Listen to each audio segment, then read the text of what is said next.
النهارده هنعمل الفطير المشلتت اللي هنفرده ونطبقه. يعني تبقى الفطيره كبيره ونفردها ونطبقها طبقات، ما تبقاش كور صغيره ونحطها طبقه بطبقه كده. اهم حاجه في الفطير الدقيق يكون دقيق مخبوزات وتعجني فيه براحتك. اللي احنا هنحط عليه المكونات اللي معايا ملح وميه والدقيق دول بس. هي العجينه بتاعته مش عايزه تبقى طريه قوي علشان تعرفي تفردي براحتك، ومش عايزه تبقى ناشفه خالص عشان ما تطلعش ناشفه من الفرن. هتعجني فيها براحتك خالص، كل ما تعجني فيها كل ما الفطير يزيد حلاوة، وبتلاقيك تعرفي تفردي فيه تخليه رقيق يبقى عامل زي بتاع المخابز. عندك الفرن يبقى عالي للفطيرة علشان خاطر ما يطلعش ناشف. الفرن يبقى عالي من فوق ومن تحت. هتعجني فيه براحتك خالص، اعجني على قد ما تقدري. بعد كده قسمي العجينة اللي معاكي اتنين، اعملي الواحدة بس، يعني حسب ما انت عاملة الكمية اللي انت عاملاها. انا كنت عاملة 2 كيلو، الواحدة طلعت كيلو، قسمته. الواحدة كيلو، سيبها ترتاح شوية. كل ما تسيبها ترتاح كل ما تفرد معاكي وما تتعبكيش في الفرد، وما تلمش تاني في الفرد لما تيجي تفرديها.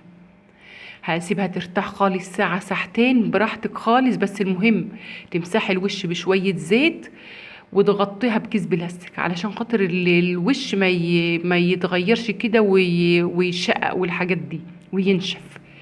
عندك الطبلية هتفردي عليها دقيق ماشي، زيت مفيش مشكلة. ولو فردت بزيت بيوفر معاكي في السمنة اللي انت بتحطيها في قلب الطبقات. عايزة الفطير يفرد معاك ويبقى حلو وينفش ويبقى منفوخ كده وقابب وحلو، حطي نص معلقة صغيرة بيكنج باودر على السمنة اللي انت هترشها في قلب الفطير، وهي هتخليه مسافة ما يتحط في النار تبص تلاقيه قابب ويبقى جميل احسن من بتاع المخابز. افردي فيها براحتك.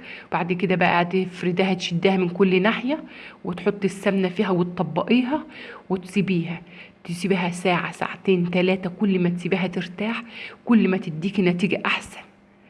الفطير عايز راحة وعايز دقيق مخبوزات، عايز فرن عالي علشان يطلع طري.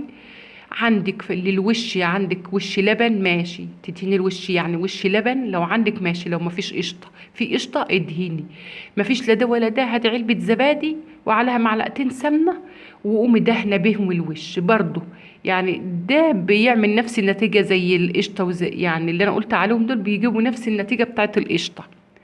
والفرن كان عالي من فوق ومن تحت، وطلعته زي ما حضراتكم شايفين كده.